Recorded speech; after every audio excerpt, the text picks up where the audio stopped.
Welcome to this week's World on Water, Global Boating News. I'm your host, Rob Brown. Join us as we unpack this exciting week in sailing.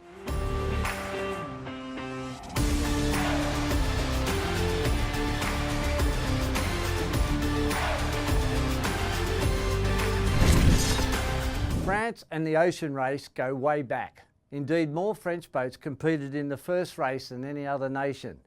Now, with the introduction of the IMOCA 60 to the world's toughest yacht race in 2021, France once again will be a major force. In this report, some of France's leading solo yacht racers talk to us about the race and their feelings towards it. There'll be two different divisions in the next world race: the specially designed Volvo 65s and the foiling IMOCA 60s. This is where the experienced French sailors will more than likely have the advantage.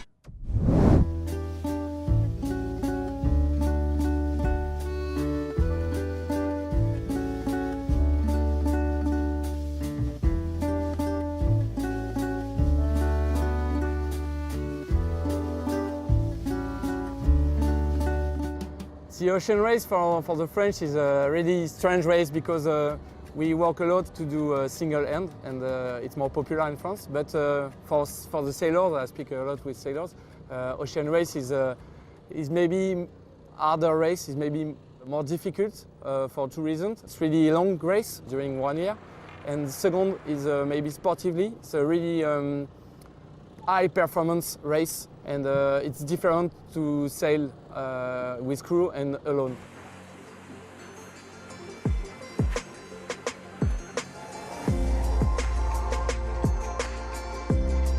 The ocean race is not really well known in France. It's becoming a lot more well known. There was a couple of stopovers in Lorient about 2 or 3 editions ago, so it's becoming more well known. But for example, in the Figaro circuits, there's very few of us that have done the Volvo, maybe like 5, 6, I think.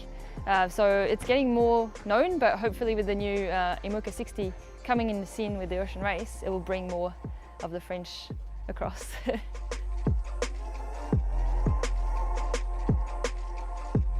Après, au niveau technique et technologique, je pense que y a beaucoup de pays qui ont énormément de savoir-faire.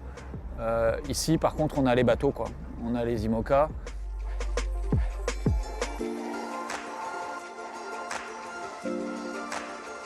Et ben, nous, on est très contents que The Ocean Race se fasse avec les IMOCA dans le futur, parce que je pense qu'aujourd'hui, ce sont les bateaux, les monocoques technologiquement les plus rapides et les plus intéressants à naviguer au large sur les courses de offshore.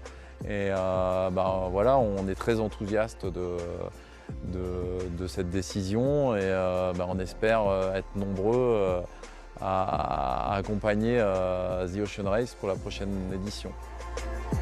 When we decide to change the boat, and now the Ocean Race and Vendée Globe and Route du Rhum is on the same boat, we have all the knowledge of this boat, and maybe French offshore academy is one of the maybe the best in the world. So we have a big opportunity to do this race.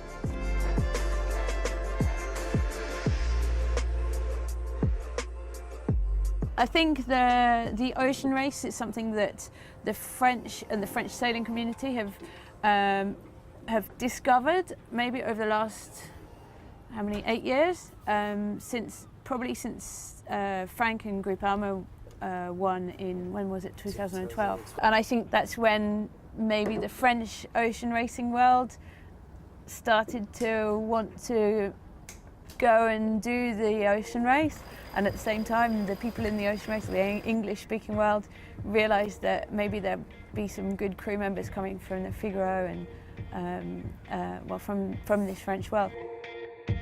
Il y a beaucoup plus de passerelles entre les différents supports aujourd'hui, olympisme, course en solitaire, course en équipage, ocean race. Je crois que les marins savent faire un peu tout. On voit avec des gens comme moi qui viennent du solitaire, qui vont faire la Volvo, ou des gars comme Pitan Blair qui viennent de l'olympisme ou de la coupe sur la Volvo aussi. For me, the big challenge is to manage a team. We usually manage technical team in France because we sail alone, but it's a lot of job. You look at the boat, it's a lot of people who are working on the boat, and it's a team job. So we know this job, but after we cross the start line, we relearn usually. So now it's a big challenge for me to manage people, to focus on the same target. C'est une question de mentalité. Si le marin est vraiment open mind, qu'il est capable d'oublier tout ce qu'il a appris avant, il va être capable de s'adapter à un équipage réduit, il va être capable de s'adapter à un IMOCA, qu'il soit français ou kiwi ou ce qu'on veut. When I talk to the French guys who dream to have a chance to go and sail in the ocean race, I think one thing that really held them back for a while was the language barrier. And obviously most of the crews sail in English, and France was very in France, and everyone raced in France and stayed in France, and there was a lot less international crews with French people on board, and I think that's what was slowed the French down into getting into that world. And I think now the language barrier is much less of an issue because so many more people speak English, and the whole culture thing is a little bit more, I guess, open than it used to be a few years ago.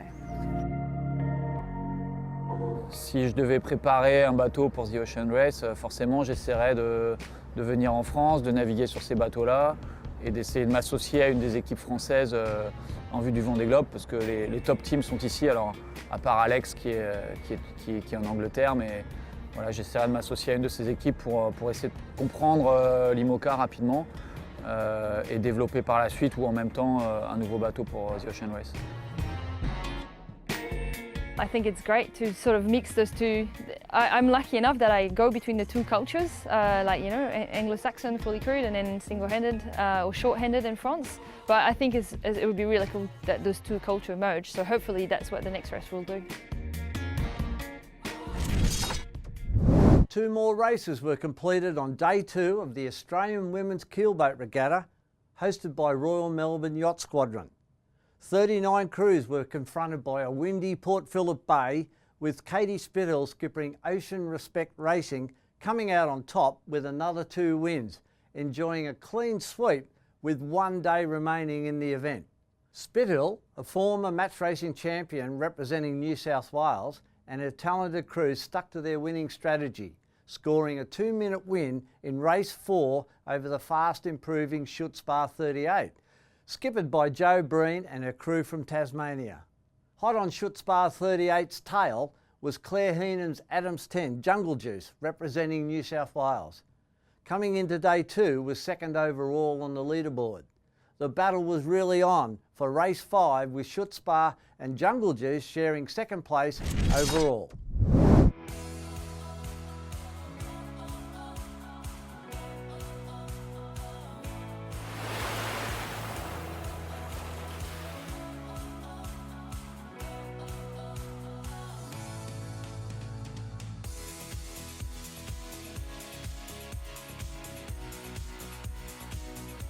Well, the second day of the Australian Women's Keelboat Regatta here at the Royal Melbourne Yacht Squadron was a great success. There were 2 races, a shorter one and then a longer passage race. And even though the breeze was a little bit up, everyone got around and had a fantastic day. Well, we're here with Helen Wilmer, the steerer off Clockwork. Now, Helen, you guys have made the trip all the way from South Australia. You've got the rowdy mob in the background there, just giving us a bit of... Tell us a little bit about what the trip over was like and why you wanted to do the Australian Women's Keelboat Regatta. Yep, I've done it for about 12 years and we're trying to grow sailing for women in South Australia, and the generous Bob offered to bring his boat all the way here, even though it was cold and freezing and he was seasick and hypothermic. So we owe it to him, really. And I just really think it's a great opportunity to show the sport is suitable for all ages of women, because I'm in my 70s and I've got a whole group here that are keeping me young and keeping me busy. Great. And the racing out there, today was a bit cold and a bit tough. How'd you find it? We found it quite hot. It was hot racing. We stripped off, we were sweating, we were working hard, and I'm really proud of those girls. Good on you, Helen. Best of luck for the final day tomorrow, and thanks for being with us. Thank you. Cheers.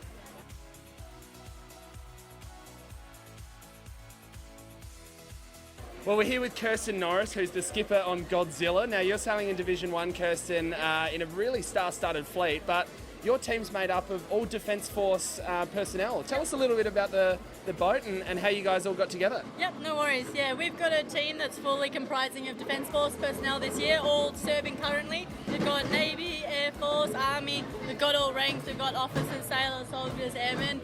And we've all sailed together for the first time in this regatta, so a bit challenging in these testing conditions, but we're all coming together and the crew are starting to get quite slick, so really enjoying it, really good regatta. The purpose of this regatta, is this something you guys always wanted to do, and I guess coming together, have you found that culture's there and it's helped you gel on the boat? Yeah, well, we find that sport is really important in defence for building resilience. It really, really helps, and we're really growing our adventure sport and our team sport portfolios, so gender equality is equally as important in defence, and so we thought this regatta was a really good opportunity to try to put together an all-female defence team and get ourselves out there and see what we can do. Good on you, Kirsten. Well, best of luck for tomorrow, and thanks for joining us. Cool, thanks very much. All right, see you guys.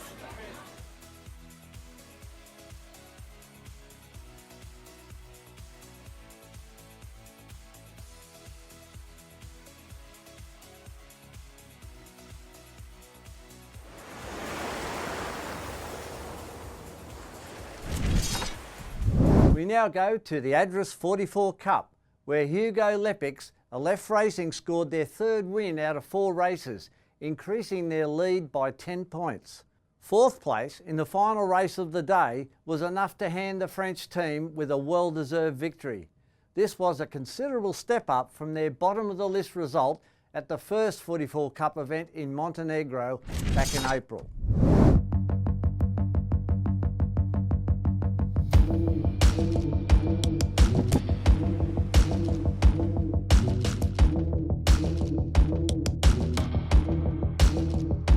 It's been an exciting week at the Adris 44 Cup Robin in Croatia, with close battles, constant ups and downs on the results table, but with a clear leader eventually emerging. On the final day of racing, Hugo Lepik's Aleph Racing continued her winning ways of the last 2 days to achieve a historic victory for the French team. Having joined the class 9 years ago, this was the first time they had ever won a 44 Cup event, and they did this with a massive lead of 9 points. I think all our starts were good. We got a little bit of luck on the course as well, but starting fast and starting with good space helped us a lot, and it then was a matter of executing, not losing our crew, making sure that everything that we had learned over the years came together. It is an amazing feeling. I really like the class very much. I like the boat, I like the crews, I like the owners and the format. But I've never managed to kind of get to this level, and it's great to have that for the first time. Often this week, the newest crew to the 44 Cup, Tabatui's sailing team from Russia, has been reaching the weather mark in first, only to then be overtaken by more experienced campaigns. However, in today's final race, Pavel Kuznetsov's crew managed to translate their advantage into the team's first ever race win on the 44 Cup. Nico Poons, assisted by his new tactician John Kostecki, managed to steer Charisma to top 3s in both of today's races, despite the tricky conditions, to ultimately finish second overall. 1 point astern was Torben Tornquist Artemis Racing, completing the podium spots. Artemis Racing will have a new opportunity to fight for victory on her home waters of Marstrand, Sweden, when the RC44 World Championship takes place there from the 9th to the 13th of July.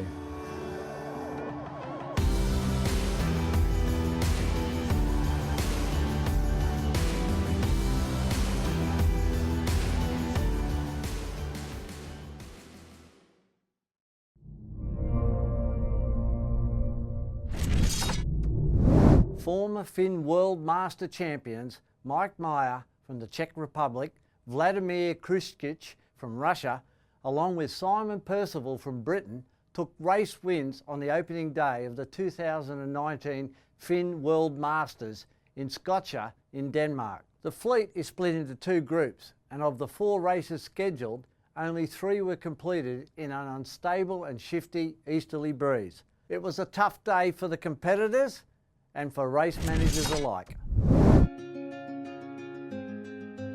These waters are homes of legends, and what better way to celebrate that by bringing the biggest regatta of legends the Fit World Masters.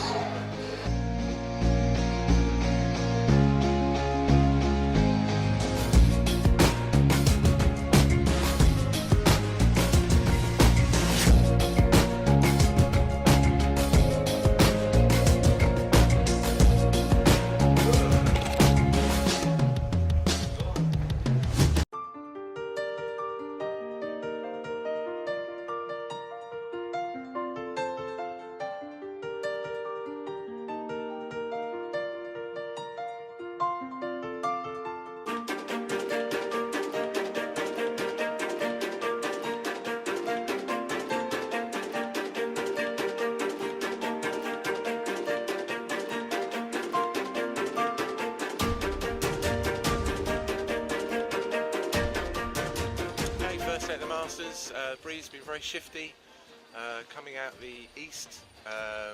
First race, not so good for me, black flag unfortunately. Made up from the second race, managed to get a win, which I'm quite pleased of. Very shifty conditions, quite tough downwind conditions, lots of waves, left over from a big swell from the breeze in the morning. But so far it's a great event, so I think we're doing a great job and having a great time. Thank you very much.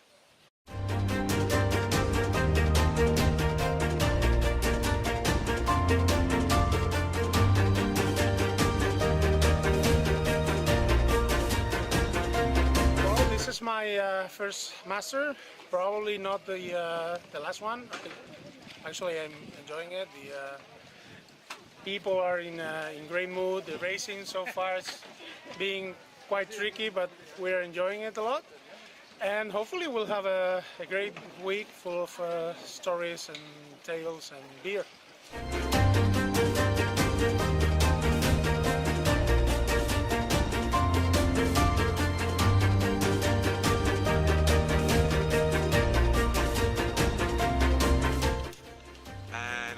I've earned some beers for tonight. Probably.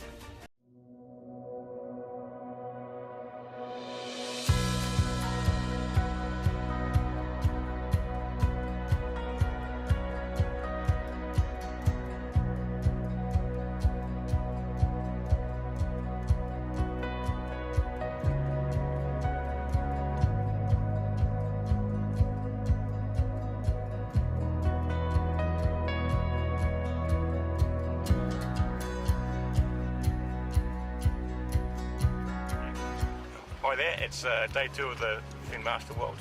It's my first Master Worlds. We had a great race today, the last race today, big check and myself. Felt like a time warp back to 2007 America's Cup when we used to train a lot together, so we had good fun out there. The wind was all over the place and marks being moved, and as a speculator, high ball all the time. It was good fun and nice to use the instincts and get it right once. I feel old myself, but relatively, there's a lot of legends out there ripping it around. It's impressive to see. So, yeah, Finn's still very strong in on this planet, I must say. This is the Masters. Very good food, pretty Danish women, and good winds from all sides. You could sail the Finn like the Finn should be sailed. Just, it's nice. I like sailing in the Finn, and I like to sail with people who like to sail in the Finn. That's very good. It's the only opportunity in sailing, I think, where so many boats, so many people from around the world, and on this level are sailing together. There's no class in the world who can provide that. That's very nice.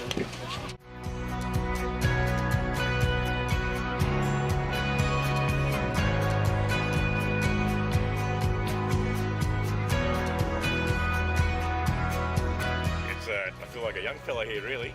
Probably.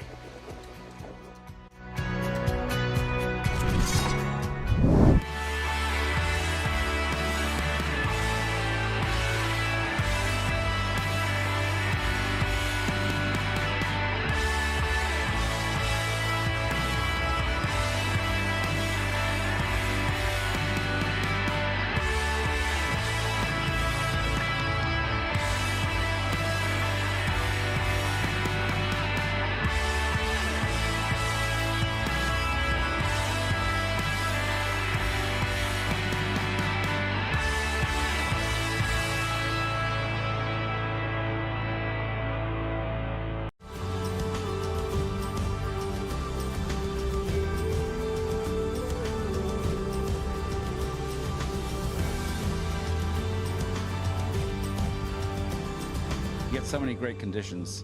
It's wonderful. Yesterday we had light air, and today we had, 15 to 25 knots of breeze, so it's very hard to beat.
A lot of fun, I think, for all of us, not only the winning boat, but also for the other boats. It was exciting racing.